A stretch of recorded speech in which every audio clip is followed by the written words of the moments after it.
his sophomore and junior year as he did his freshman year. That's fact. Just look at it. Agreed. So for me, Mac Jones is plenty good enough. He's plenty athletic enough. He's the most accurate. That's what the numbers say. QBR says in Pro Football Focus, y'all invented the stat. Okay. He was not even close. Might have been one of the greatest QBR seasons in the history of college football. Well, it was. His accuracy, number 77%. That's Drew Brees. As great as Drew Brees ain't complete 77% of his passes, Skip. And he had the best supporting cast. Yeah, we got it. That's right. Okay, I get Michael. That's what happens at Alabama. But Skip. Okay. Michael Jackson was Michael Jackson, even though he had the Jackson 5 backing him up. He was still Mike. Oh, you say what he had backing him up was not what Mac Jones had backing him up. You're right. I don't know if Jackie, Jermaine, Tino, I don't think so. Marlon, that ain't the same as those receivers, Skip. No. But for me, look, I don't see Trey Lance sliding down the draft, going down to 15. I just don't see it. Quarterbacks, I mean, look, we've seen it with Aaron Rodgers. It happened with Aaron Rodgers. But I don't believe it. And everybody's kicking themselves. Because you're like, you know what? Instead of being stubborn and bullheaded, we could have just moved up, gave up another. Well, a bunch of them could have just sat still and said, yeah, we'll take him. Right. We'll take him at 13 or 15 or 19. And sometimes, Skip, you learn your lessons by other people's failures. You do. I don't believe he slides like what Pro Football Focus says he's going to slide. I don't believe he'll be there at 15. I believe somebody either moves up to take him or somebody up in that spot will take him. By the way, you should love, for once, Pro Football Focus in this mock draft because they have Mac Jones, that you just raved about, sliding to your Denver Broncos at 9. Am I right? Yes. Okay. Now let me get this out of my system and out of my craw up front. This was horrifying to me to read this, and I'm sure there's some merit in a year in which every prediction, they're all over the map. Yeah. I've told you before, in all my years of trying to break down drafts, never has there been a more sort of spellbinding, difficult to predict draft class of quarterbacks like these, because they could all go boom, boom, boom at the top. We may never see so many quarterbacks go so quickly as this draft. Or, to this point, we could see a couple slide. And you know and I know a couple of the 5 will fail. Yes. They just will. Yeah. It's just history screams they will fail. I mean, you look at 83, I mean, there were, what, 5, 6 quarterbacks going in the first round. Elway, Marino, Kelly, all went to Hall of Fame career. But Ken O'Brien, Todd Blackledge, not so much. Yep. Was Easton in there? Tony Easton, yes, went to New England, So they had 6 first rounders, 50% of 3 went. Okay. Tony Easton went He bad, did go to a Super Bowl. He took him to the Super Bowl, but he's not a Hall of Famer, obviously. No. Okay. Here's my worst nightmare, literally my worst nightmare. If they are right about Trey Lance falling past number 10 where my Cowboys sit, my Cowboys are locked in to take probably a cornerback I've been campaigning for, what, 3 months now for Patrick Surtain. I'm good with it. Love his dad, love him, love what he brings. He's a stud. Yes. I'm good. It's a cornerstone, 10, 12-year Pro Bowl kind of pick. I'm good with that. It's obviously a glaring need pick. Right. To be opposite Trevon Diggs, you'd have the 2 Bama quarters. Here we go. Now, what if Trey Lance is there at 10 and Jerry says, well, what am I supposed to do? And nobody trades up. Nobody offers enough to trade up to 10 where they just say, well, we got to take Patrick Surtain. It's exactly what we want and need. Okay. What if he slides by? Then I'm going to have to worry about him for maybe the next 20 years, because what if he becomes the guy? What if he's the it quarterback of this group? Because I've told you already, my instincts are usually pretty good here, and my instincts are screaming to me, this is the one. Okay. I can only do it off the YouTube highlights because I did not watch his games. I'm sorry, I did not. But I look at the numbers, and I look at 1 year in 2019 of playing 16 games and throwing 28 touchdowns to 0 interceptions. Right.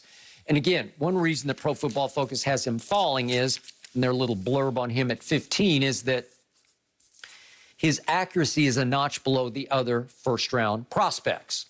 Well, is that true? I ask you.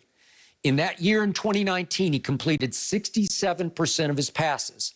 So I checked out Patrick Mahomes at Texas Tech. Right. He started for basically 3 years. The first year he only started 7 games, but he was basically a 3-year starter. Here are his completion percentages. 56.8, 63.5, and the final year, 65.7.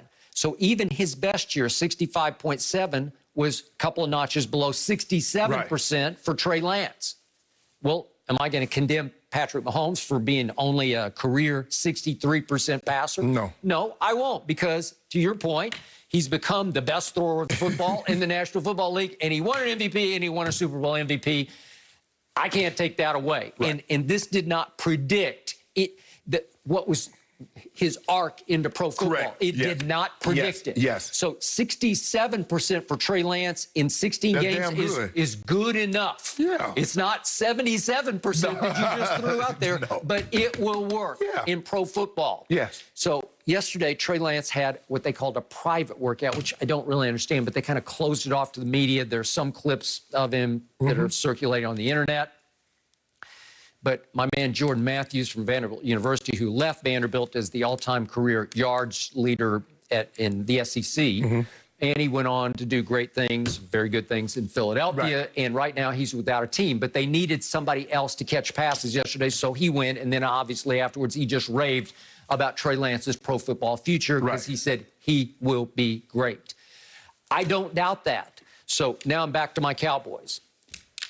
Jerry crumbled, as we know, and he admitted publicly at the media session in which they introduced Dak as the new quarterback and the new highest paid quarterback in the National Football League, with making $75 million in year number one. Biggest signing bonus ever, most guaranteed money ever. Nice chunk of change. Okay, what if Trey Lance quickly proves to be better than Dak Prescott? It could happen. Okay, well, it's just going to horrify me and plague me because you could have done that. If you'd been ahead of the game and seen this coming, you could have done that. But Skip, but if you do it like that, what happens if he's not there at 10? Okay, but I'm You saying did decide that. you have to be ahead of the curve. You have to be smart enough to see what you have to read the tea leaves and realize, no, he's going to fall. Your reconnaissance, your intel has to be so top-notch that you say, aha, we got this. He will fall to us at 10, and he will ultimately be better than Dak Prescott, who, again, I love Dak, but I can't support the fact that, or defend the fact that he's 6-11 in his last 17 starts. I can't defend the fact he's won one playoff game in his career versus a Mahomes who won the MVP and Super Bowl MVP. Right. I can't defend him even against Lamar, who did win in his second year the MVP of the league. Okay. And he's won a playoff game. Okay, I got it. So the point is that if this is the guy, then the shrewd move would have been, oh, well, we'll just sit quietly here and we'll take it. I mean, again, now you're done. It's over and out. But you could have, if you had tagged Dak Prescott for a second time. Okay. So what if you had tagged him for a second time at $37 million, and there'd be a lot of rancor and a lot of bad blood, and it would still, they'd be at odds with each other. But all of a sudden, what if Trey Lance then fell into your lap at number 10 and you said, we got Trey Lance? Well, if you tagged Dak, you couldn't have got Keanu Neal and Kazee. Well, I don't know. Maybe not, because that'd be 37 against Cap. Okay. Versus 22.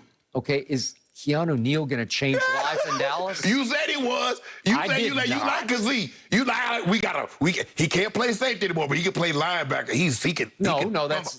That's Keanu Neal. Yeah. Well, he was the 17th overall pick in the draft at one point, and then he tore his Achilles, and he blew out his ACL, and he can't run anymore, so they're going to transition him to outside linebacker. And then guess what? And then you got another guy that tore his Achilles, and you brought him in to play safety. That was last year. Yes. That was 4 games after he and Keanu Neal were on the field at Dallas for that immortal comeback victory in which my team scored 30 points in the second half on a pass defense in Atlanta that was the worst in pro football last year and the 5th worst of all time. And those two guys were right there. And those two guys are now on my team as quote-unquote upgrades, right? Woo. Okay. Well, okay, so I could do without either of them because the quarterback's all that matters to me.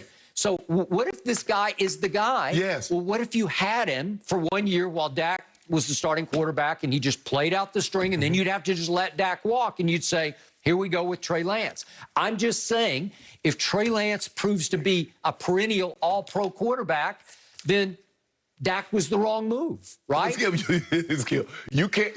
I'm giving you my worst-case scenario. Yeah, that's your worst-case scenario. You're saying that because you believe, if you're reading what Pro Football Focus says, that Trey Lance is going to fall. He's going to fall, at least at bare minimum, he'll fall to Dallas at 10. And you're saying, well, you know what? Dallas might look back and says, we know we should let Dak walk, or we should have just franchised him and took Trey Lance for a year and then transition from